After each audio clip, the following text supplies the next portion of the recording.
김정은 동지께서 중요 군수 기업소들을 현재 지도하시면서 포탄 생산 및 기계 공업 부문 실태를 료해하셨습니다. 단계별 현대화 과업들을 완벽하게 집행하고 포탄 생산 실적을 평년 수준의 4배, 최고 생산연도 수준의 근 2배로 끌어올리는 혁혁한 장성 속도를 기록하고 있습니다. 김정은 동지께서는 더 많은 포탄을 생산하여 우리 무력의 전력 확대에 이바지해 주기 바란다고 뜨겁게 격려해 주셨습니다. 북한이 오늘 동해상으로 탄도미사일을 또 발사했습니다. 지난 3월 이후에 약 2달 만이죠. 어제 김정은 위원장이요, 군수공장을 방문한 사실도 공개됐는데요. 자, 그러면서 북한의 노림수가 이번에는 또 뭐냐라는 분석이 나오고 있습니다. 어떤 또 도발을 염두에 두고 또 이렇게 움직임을 하는 걸까요? 저는 도발도 도발이지만 첫 번째로는 이제 북한 주민들을 향해서 우리가 이번에 러시아에 대한 지원을 통해서 경제적으로도 이득을 좀 얻었고 또 이를 통해서 국방력을 더 강고히 한다라는 그런 자신감을 좀 보여준 것 같고요. 그다음에 또 러시아를 제외한 다른 어떤 사회주의 국가에 대해서 우리의 무기를 좀 사가라. 우리가 이만큼의 어떤 제대로 된 무기를 가지고 있다라는 것을 좀 세일즈하는 일종의 방산 세일즈를 의식한 행보가 아닌가. 저는 그렇게도 해석을 해보았습니다. 방산 세일즈. 자, 러시아 전쟁을 치르면서 김정은 위원장 러시아에 수많은 무기와 포탄을 제공한 것으로 지금 알려지고 있죠. 그리고 그 전부터 러시아에 어떻게든 재래식 무기들을 팔아치울지 이 부분에 굉장히 고민을 하고 있었던 것으로 알려지고 있습니다. 한편 김정은 위원장은 러시아 전승절 행사, 굉장히 큰 행사인데 여기에 참석하지 않을 것으로 알려졌습니다. 그러면서 푸틴 대통령이 제안했던 답방은 또 언제쯤 이루어질지도 관심입니다. Оказывали и будут оказывать друг другу всемирную поддержку как настоящие друзья и добрые соседи. Убежден, что сегодняшние переговоры будут способствовать дальнейшему развитию дружбы и партнерства России и Корейской Народно-Демократической Республики, укреплению безопасности во всем регионе. Уважаемый товарищ Ким Чен Ын, ждем вас с ответным визитом в Москве. 자, 일단 러시아의 굉장히 큰 행사이기 때문에 당연히 김정은 위원장이 참석할 줄 알았는데 일단은 북한 비행기를 안 타는 것으로 알려져 있어요. 여러 가지 이유가 있겠지만 일단 왜 안 가는 겁니까? 가장 중요한 건 김정은과 김정일은 다자 외교를 피하고 있다는 겁니다. 다자 외교를 피하는 것. 러시아 전승절은 지금 그러니까 푸틴과 그다음에 김정은만 만나는 게 아니거든요.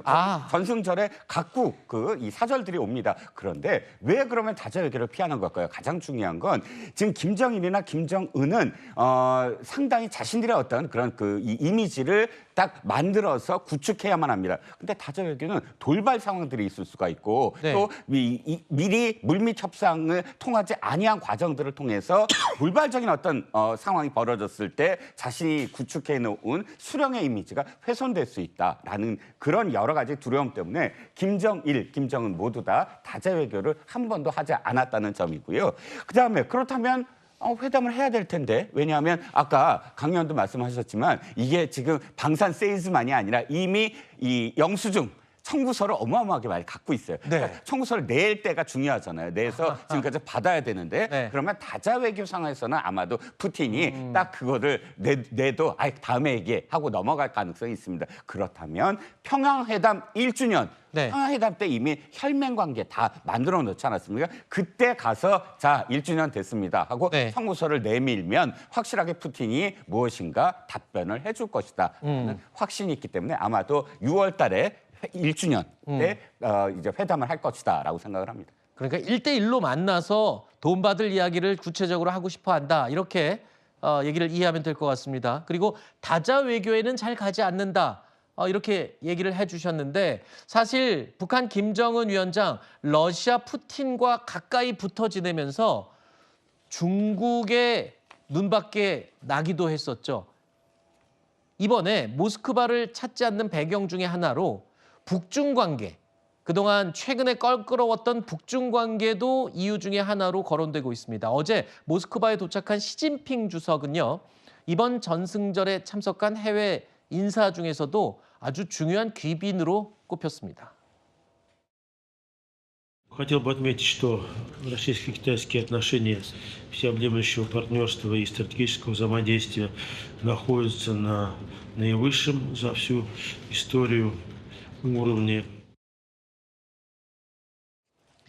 자, 시진핑 주석도요, 모스크바 도착 직후에 성명을 냈습니다. 근데 이 성명에서 중국과 러시아는 패권에 단호히 맞설 것이다라고 밝혔습니다. 러시아와의 관계 개선에 나선 트럼프 대통령을 견제하려는 의도가 아니냐, 이런 이야기가 또 나오고 있습니다. 이제 이 한반도를 둘러싼 주변 열강들의 외교, 정치 싸움이 또 시작되는 게 아닌가. 우리도 빨리 대선이 끝나는 대로 이러한 외교 문제에 즉각 대응을 해야 될 필요성을 느끼는 때입니다. 그러면서 러시아의 전승절 행사에 북한 김정은은 불참하는데, 이런 상황에서 또 러시아가요, 우리 정부 측 인사를 이 전승절 행사에 와달라고 초청을 했습니다. 그냥 초청했다고 무작정 갈 수는 지금 없는 상황인 거죠. 네. 왜냐하면 우리 정부가 지금 고민을 하고 있다고요. 보낼지 말지. 당연히 고민은 되죠. 참석해야 된다라는 측에서 생각을 한다면 이번이 80주년이에요. 네. 아시다시피 정주년, 그러니까 5년으로 끝나거나 0으로 끝나거나 하는 행사는 굉장히 의미가 있거든요. 그리고 우리가 어찌됐든 어떤 상황이든 러시아와의 외교의 끈을 완전히 놓을 수는 없습니다. 네. 그런데 중요한 건 아직도 전쟁은 계속되고 있고, 그 전쟁, 우크라이나 전쟁과의 그 관계에서 서방이 전부 다 제재를 하는데 우리가 동참을 한 상황이에요. 그렇죠. 그렇기 때문에 전쟁이 끝날 때까지 지금 이런 전승절 같은 행사에 갈 수 있느냐, 서방과의 어떤 관계도 생각해야 되고 그 연대도 생각해야 하고, 더군다나 지금 러시아와 북한은 혈맹 관계입니다. 그렇죠. 그 혈맹 관계를 지켜보면서 우리가 지금 그것을 인정하게 된 셈이거든요. 그렇죠. 그러니까 북한에서도 지금 김정은은 안 가지만 그러나 어쨌든 대사급이 갑니다. 그랬을 때 우리는 그 추인해주는 어떤 결과를 낳는다. 그렇기 때문에 아마도 이번에는 고심은 하지만 가지 않을 가능성이 더 커 보입니다. 과거에도 미국과 중국 사이에서 어느 한쪽을 선택하라는 이 부담을 우리 가졌던 정부, 이제는 또 한반도 주변 열강, 러시아와 서방의 사이에서 어느 쪽에 우리가 또 선택을 해야 되는지, 또 강요를 받게 되는 건 아닌지 걱정이 되기도 합니다.